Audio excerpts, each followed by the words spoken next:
Well, hello and welcome to another episode of More Perfect Marketing. It's David Baer here, and I was looking back in my email, probably back into early 2020, when I could find the earliest AI writing tool that I bought off of the AppSumo website. And by the way, I'm fully ready and willing to admit that I own a lot of them. And it's because so many of these tools have come out over the course of about 24 months now. We haven't, I think that was about how long ago it was when I purchased my first one, about March or April of 2020.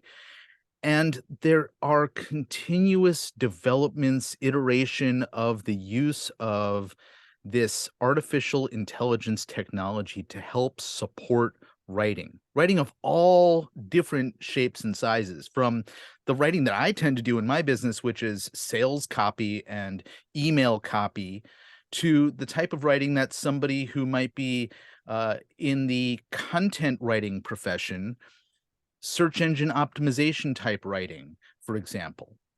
And today we're going to dig into sort of that landscape overall and look at a super cool tool that is now on the market that's unlike pretty much anything else that I have encountered or expect to encounter for a little while. And that is content at scale. Fortunately, I am joined by somebody who actually knows this software in depth. It's the CEO and founder of the platform, Justin McGill. Justin, welcome. Thank you. I appreciate you having me on. All right, so I gave away, it's like one of those things. I'm an AppSumo customer. I'm willing to admit that I've probably spent a lot of money on stuff that I never ever used, never planned to use. Me too. But I'm always sort of curious what's under the hood. And this has been a fascinating couple of years. And you got into it by your background is as a marketing agency owner. You got into the software world back in 2014, maybe even before that, but um, and then you launched this platform, Content at Scale, in 2021. And I wonder if you can, before we get into the AI world, talk a little bit about your transition from agency into software as a service. Yeah, sure. So started an agency in 2008 and just started with website development, and kind of one of those clients asked me if I did SEO, and I was like, what is that? Right. So downloaded an ebook and started learning everything I could. And then I responded, I said, I do that too. Right. Because I immediately just was gravitating towards the recurring revenue model, not chasing the next project. And so quickly we transitioned into a marketing agency, and I say we, it was just me at the time.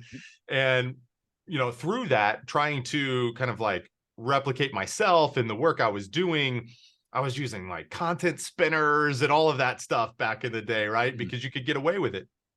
And so lots of lessons there, but ultimately I was able to scale into a seven-figure agency, and then stepped down from that in 2014, launched LeadFuse, which was my first kind of foray into SaaS, like you mentioned, in 2014. And ironically, that's an outbound sales tool, but I used content marketing and SEO right from the very beginning. I mean, I literally live blogged the launch of it.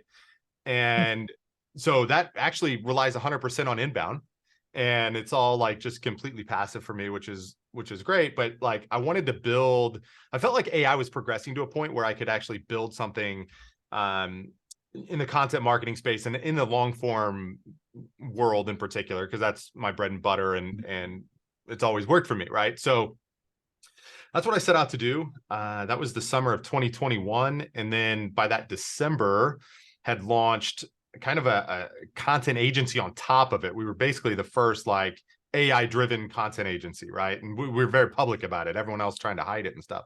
Well, the AI, turns out, wasn't ready, and basically I sold a bunch of business, and then we had to put plans on pause for a few months, and it was a disaster there, because our writing team ultimately had to like almost recreate the content and everything from scratch. And so we shut that down, and then we ended up like just going back to the drawing board, and finally by around that May last year, we really started to have some breakthroughs. And then we got to a point where we could launch what, we call our beta first week of September of 2022. And we've been live since then. So if you can help us understand sort of what is behind the scenes, right? You said the AI wasn't ready in 2021, but by the spring of 22, things had developed quite a bit. And I think, we're recording this in early 2023. Things have moved rapidly from the day that I opened my conversion.io account, which is now called Jasper, and maybe they'll change their name again. Who knows? Right. Although I think they probably have settled on that one.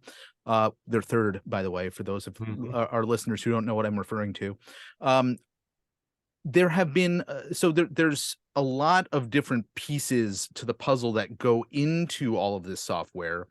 There's the sort of databases that originate the source material that these things are built on, and then lots of other things that different software can choose to incorporate into what they're then delivering to the consumer on the front end.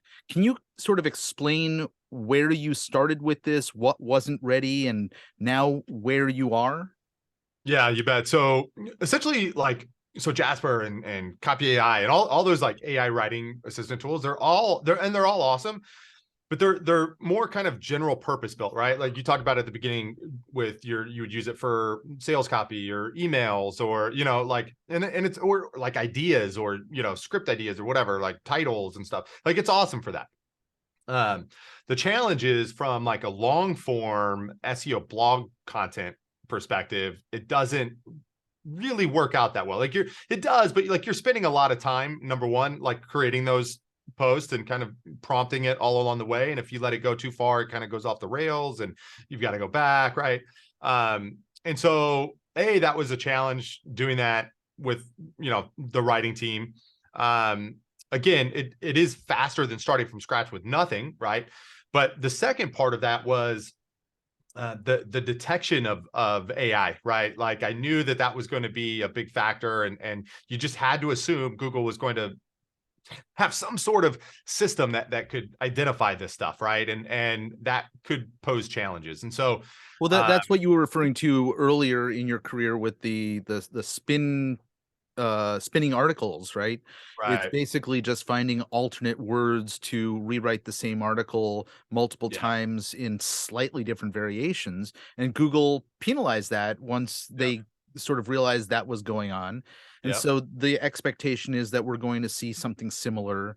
Well, totally, they already announced something, but that we're going to yeah. see, as AI continues to develop, Google's going to continue to develop a response. Yep, absolutely. And so that was something that I was very cognizant of, right, from the beginning before we even launched, for one. Two, all those other tools, I mean, they're just a layer on top of GPT-3, right? Like with a great, looking interface or whatever, and making it easy to interact. And so like I knew we had to incorporate GPT-3 because it is like the leading generative AI. But I knew there were additional layers on top that we were going to have to add to this as well to, basically the way it is now, like you could upload like 50 keywords, and a few minutes later, you got 50 blog posts that are all 2,500 plus words, right? Like right out of the gate. And so, and those pieces of content are 85% of the way there. Well, and by the way, they're all undetectable from an AI perspective. And so the reason we could pull that off is because there's multiple things, multiple layers, multiple models going on. We're crawling Google, right, in the top ranking content.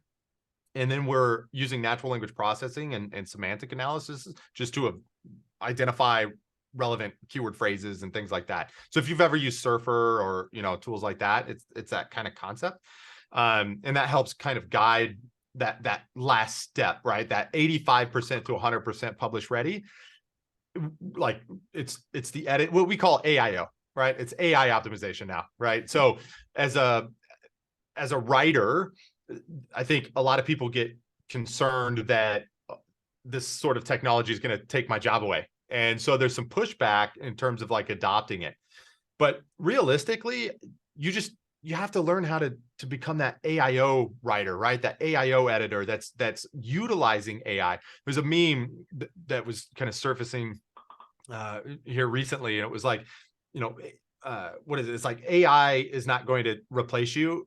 The person using AI will, right? So you just need to adapt your skill set, upskill it a little bit, right? Incorporate this and realize that you can do a month's worth of content in a single day.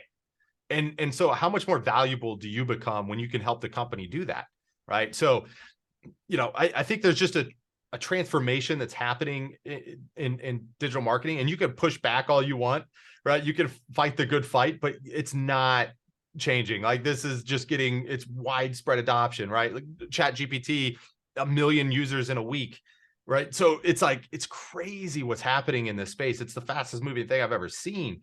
But, you know, what that presents is an opportunity. Yeah. And so I think people just need to realize that there is that opportunity. You can do something about it and not fight back on it, right? But you know, we're in the middle of all of this at this point in time, and I think there's a lot of, particularly in the marketing world, and I can hear the excitement in your voice on the subject. And by the way, you're not the only one. I hear it in a lot of people's voices these days. It's very new technology. It's moving us forward as marketers and potentially as a society in a lot of ways faster than we operate currently.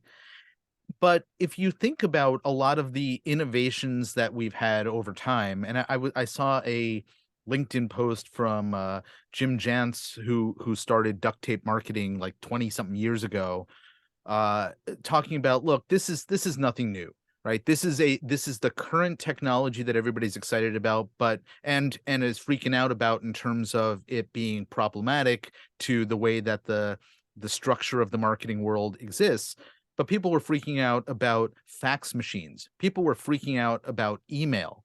Now, this is a slightly different thing, but I think you made a really good point a minute ago that anybody can pick up one of these tools and hit a button and generate something.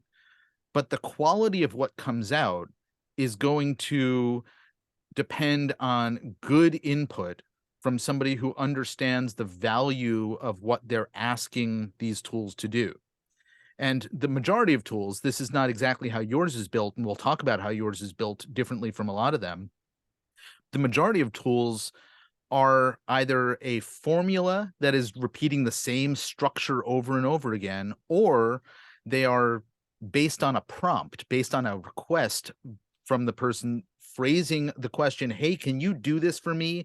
And the better the detail of the request, the better the response. But I think you've seen a lot of this. I've seen a lot of this. Regardless of the quality, those platforms like ChatGPT, Jasper, etc., there is a generic tone and a generic feel to a lot of the output. Doesn't have a personality. The structure still feels very much the same on pretty much any of the responses that I get when I play around with those tools. And so I can see how it's pretty easy to detect. yeah, a lot of it comes down to like word probabilities. So it's been trained on billions and billions of pages of content, right?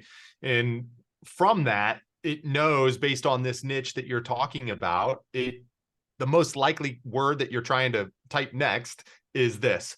And so if you're constantly using one of the highest, most probable words every step of the way, yes, it can be detected. Now, like, we have a free AI detector as well, and it does awesome for us.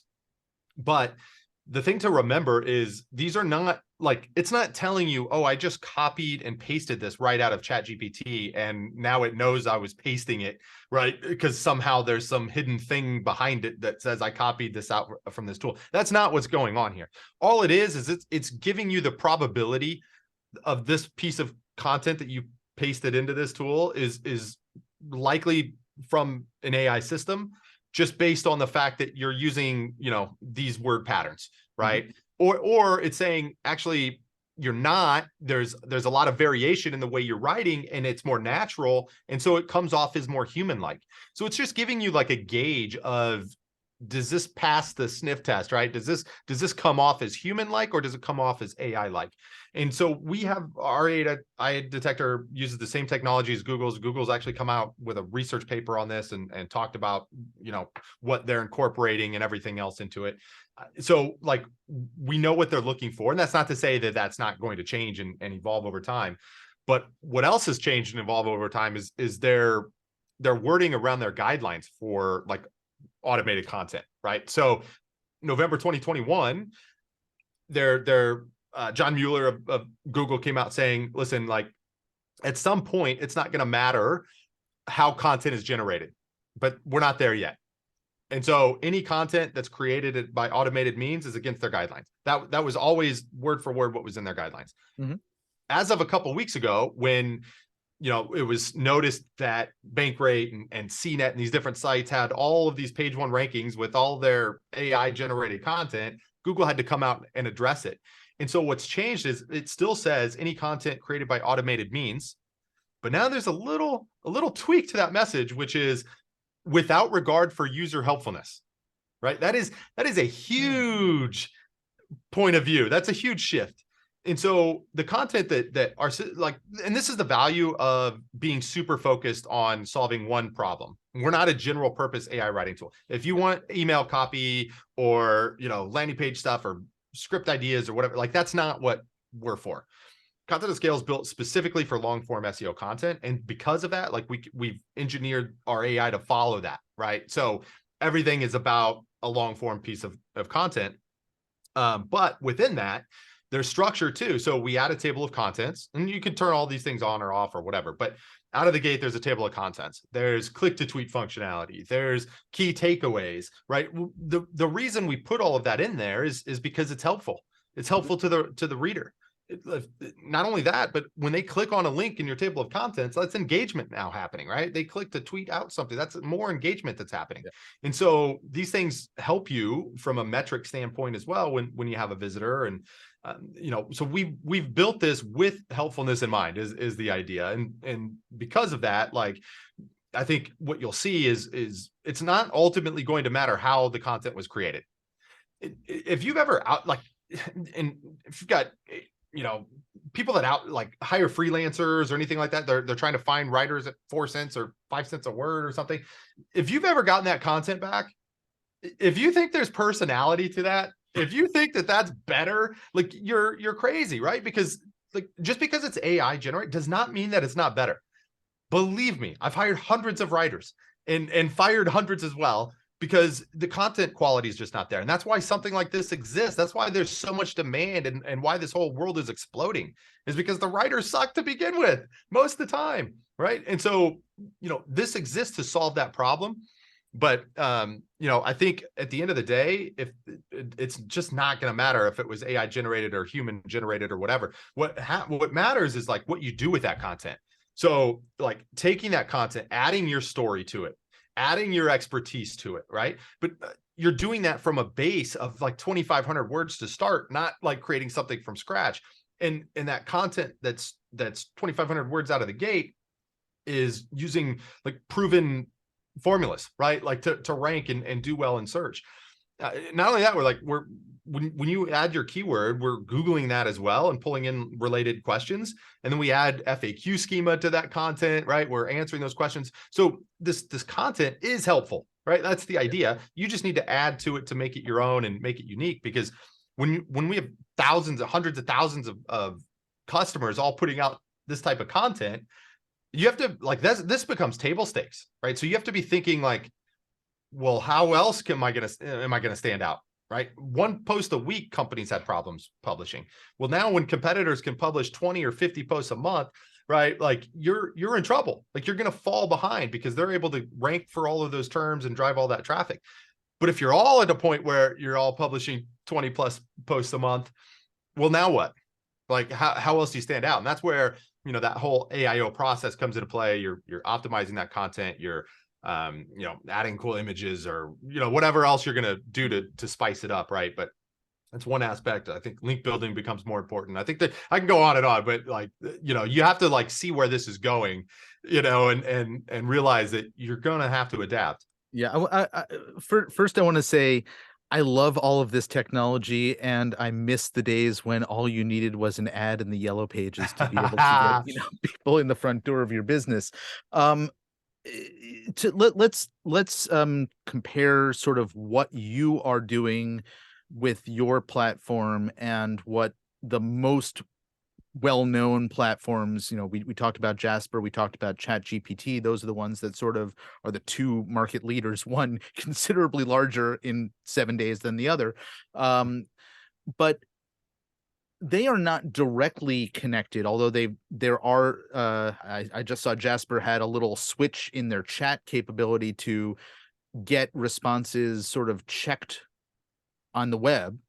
And ChatGPT, you can get a Chrome extension to also pull in information, but the responses or the content that platforms like those provide are based entirely on research and information that was collected up until a certain date and not live information. And what I heard you say is we're going out and looking at a whole bunch of information that is currently live and available online, that's talking about this is what Google is giving us back today in response to the types of questions that somebody might be asking when they're going to find this article. And so there's a big difference there. Can you talk a little bit about sort of that piece of it and how that works and how it then feeds into the content that gets produced? Yeah. So essentially, once you input your keyword, that's our trigger to go out and pull all the information in from Google and all the top ranking content and helps feed it context, basically, right? And then we're also using, like I said, natural language processing and semantic analysis and everything to identify which phrases are actually most important to those keywords. And that's based on, how often they're mentioned on different top ranking articles and where they're mentioned. Are they in headers? Is it at the top or is it at the bottom? Right? So there's a whole complex thing going on there. And so we pull that in. In addition, we're also pulling in like different sections of content from the top ranking sites. And so you could actually hit a plus button from our sidebar and add your own direct, like a similar section using that content as context as well. And so it'll generate a whole new version, that's unique and everything, obviously. But yeah, so that's what's going on. I mean, that's how, we're able to go out and put the content together, essentially. So you gave me access to the platform to play around with, and I went through, and it was just a handful of steps to get to the place where it was what you're describing as 85% ready. And I read through the article that I ended up with, and there were, a handful of places where I thought, oh, I disagree with this point of view. I'm going to change the way it says this, or wouldn't it be nice if I could drop in something that's more personal about me or my business in this section. But I would say that it really was 85 or more in terms of the percentage of ready to be published. I grabbed a photograph, I grabbed a couple of other pieces of information. But can you talk a Nice. little bit about the steps that I went through to get to that point where it was at 85%?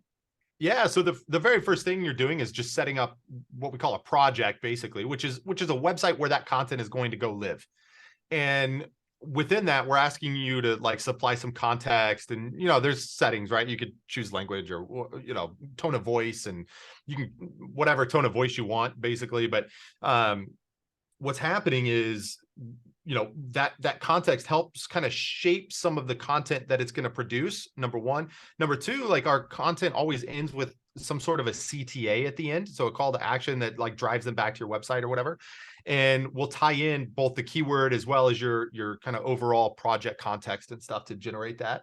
But yeah, so then that next step, there's a couple of different ways. You could just literally just add a keyword, hit create content. Okay. Let the system run, see what it produces. Like if there is something, it's like, oh, I don't like that point of view, or I want it to talk about this and this and this. You could rerun that, and that rerun does not use up a post credit. Like we bill everything based on post credits, and so if you rerun it, you can give it context and say the things that you want it to say at that point, right? Alternatively, you could provide that context up front.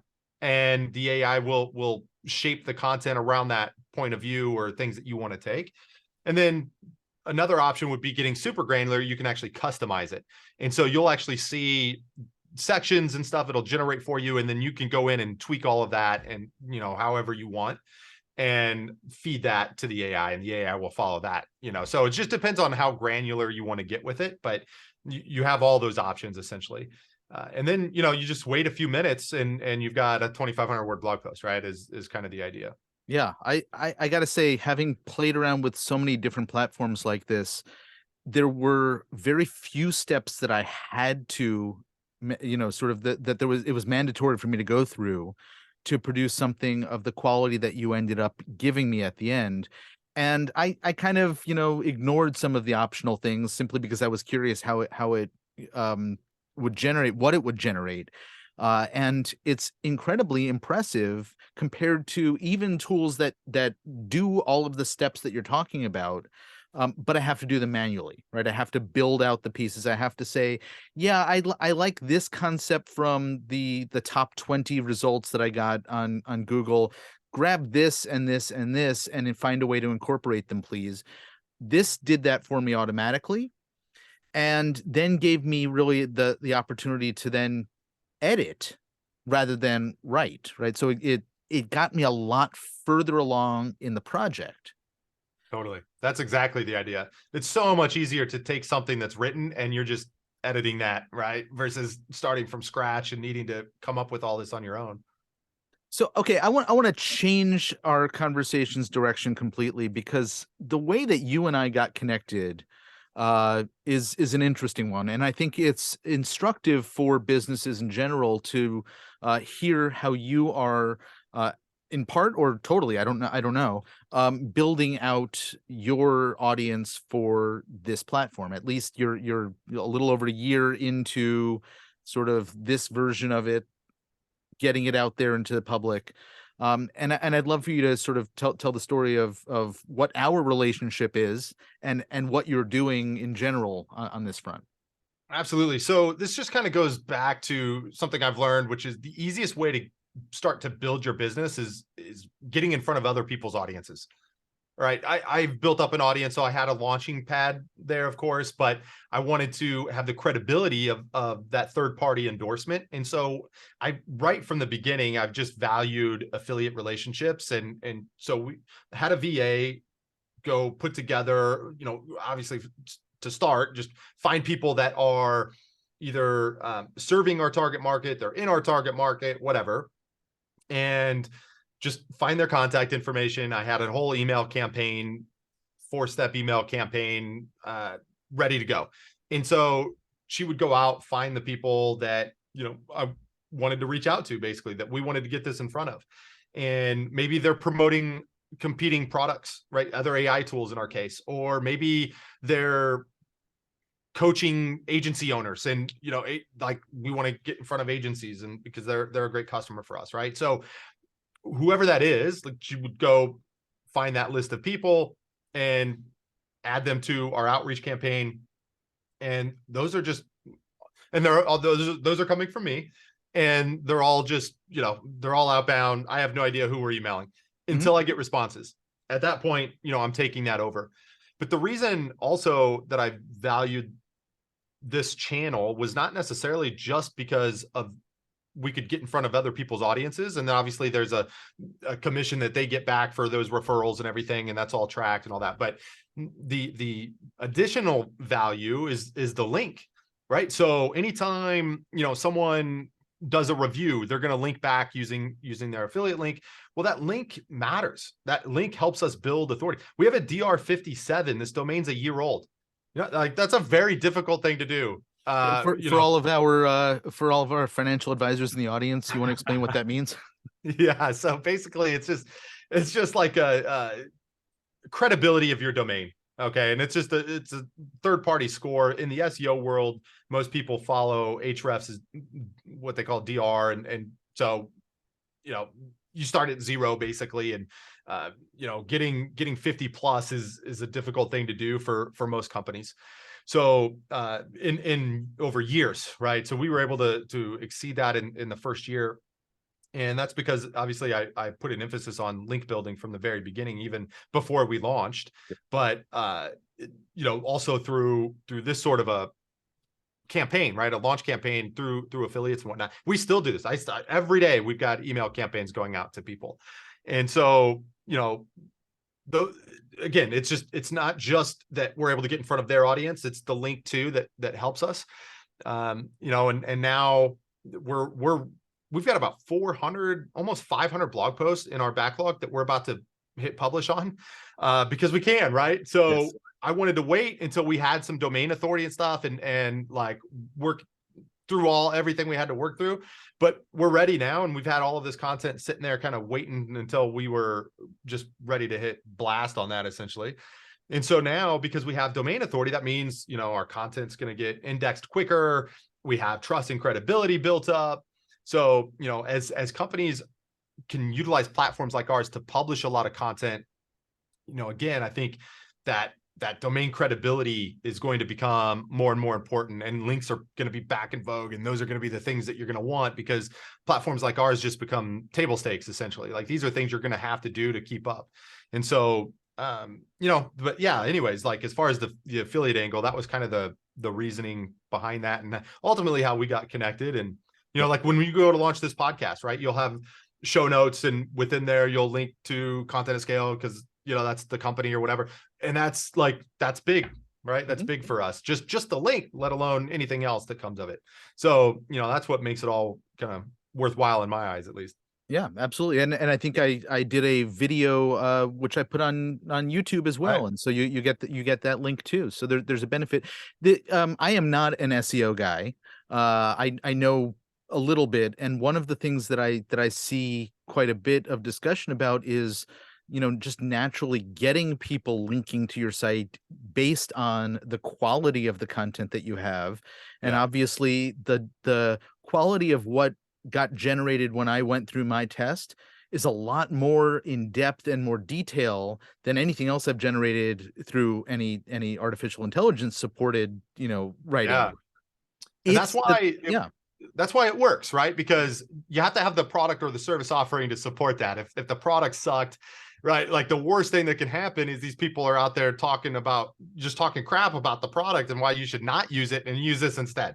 And so, definitely didn't want to launch that too soon, especially like when we first launched our Done For You service. I didn't want to do that.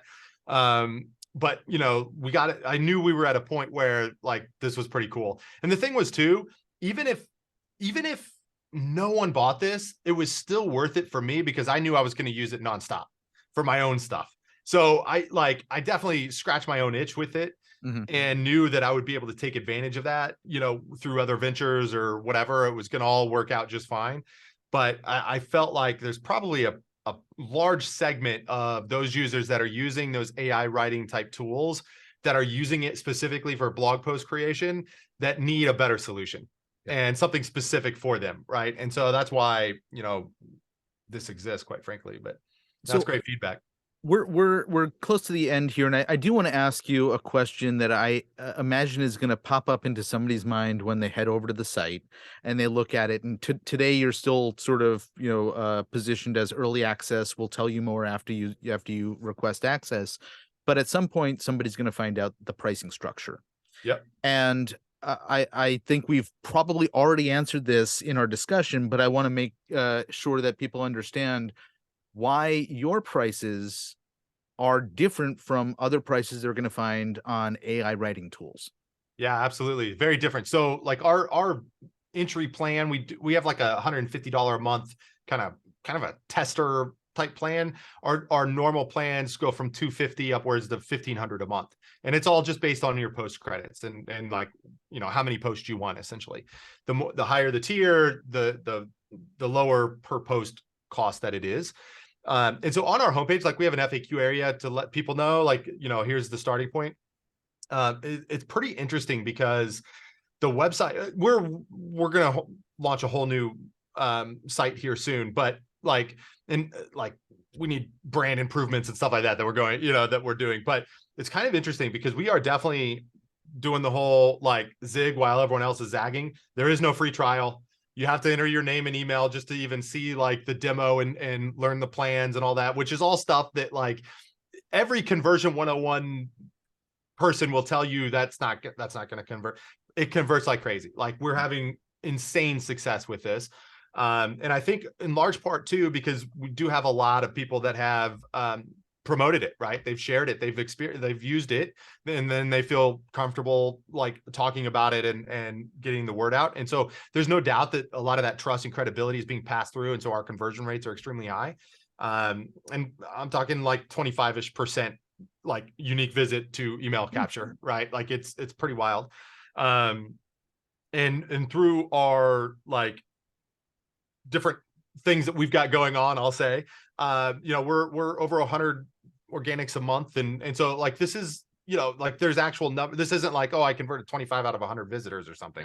Like these are pretty large numbers in that sense. So it's, it's growing extremely quickly. And I think ultimately too, it's just kind of a little bit of a magical thing where it's all just like brewing. And I think we launched at just the right time. And so timing is definitely playing a role. And people are hearing about this whole AI content thing. And so I think, a lot of the people and a lot of our partners and stuff are a lot more comfortable promoting something like this. Right. So there's probably a lot of just, I think it's just all a perfect storm, quite frankly. I'm sure no matter how we structured the page or the site, we'd probably see a pretty solid, conversion rate. But, like when we do this whole new website and everything, our VP of marketing, we were going back and forth on this, and I'm like, listen, I want to keep the whole, we're going to zig while everyone else is zagging. Right. But, I also just want to make sure that when we make this change, like we're not losing like the long form content and all of that I feel is important, because there isn't a free trial. And that's because we have costs to create the content that we do. We're not just a simple layer on top of GPT-3. There's a lot more involved. There's a lot more going on.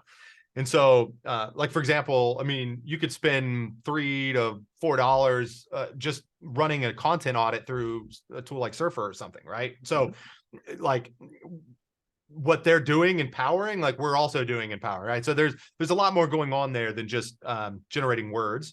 And so that's why it's done differently. But we had to do like a whole like like a 3,000 plus word breakdown of Jasper versus content at scale, because that was something we were always at. Well, how are you different? Because they were kind of the pioneer, right, of this whole idea.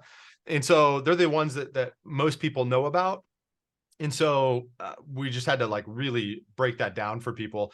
But listen, if you're not spending $150 on content creation, like this isn't for you. Like this, we're not, someone's like, oh, if you just had a $70, $75 a month, it's like, dude, cool. But like, that's not for, go use Jasper, right? Like that's what that's for, is to, if you don't have that budget, then like, yeah, you're going to have to just spend more time.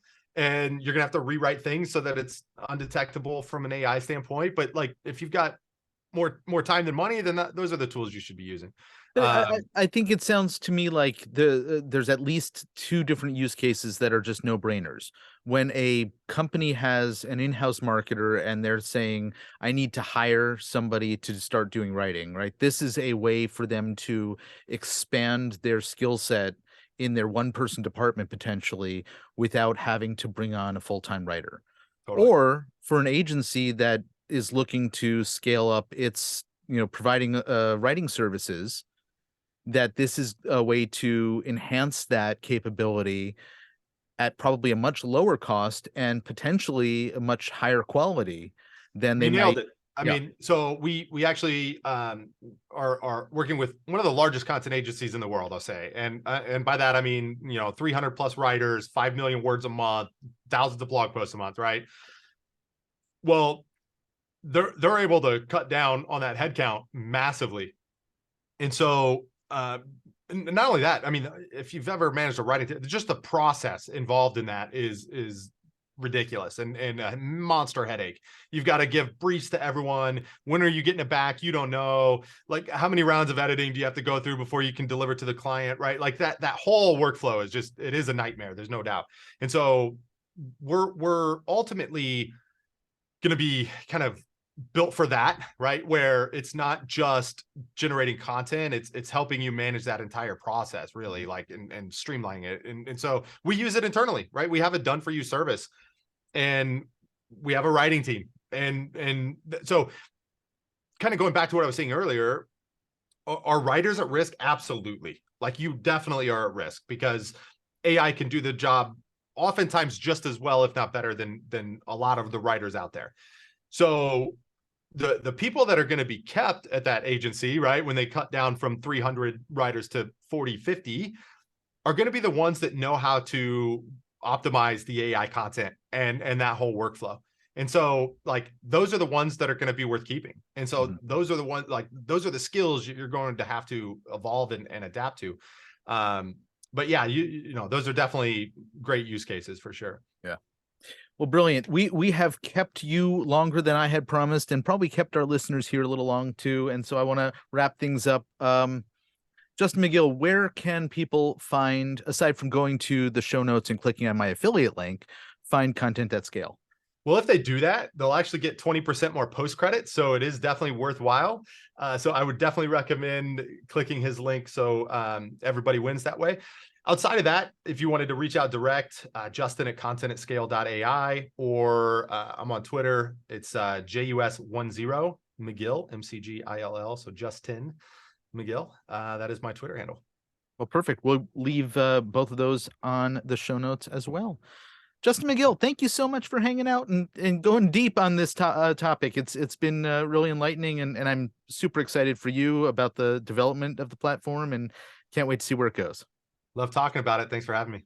Indeed. Folks, this has been another episode of More Perfect Marketing. If you know somebody who can benefit from listening to the conversation you just heard, please share it with them. Until next time, I'm David Baer. Take care.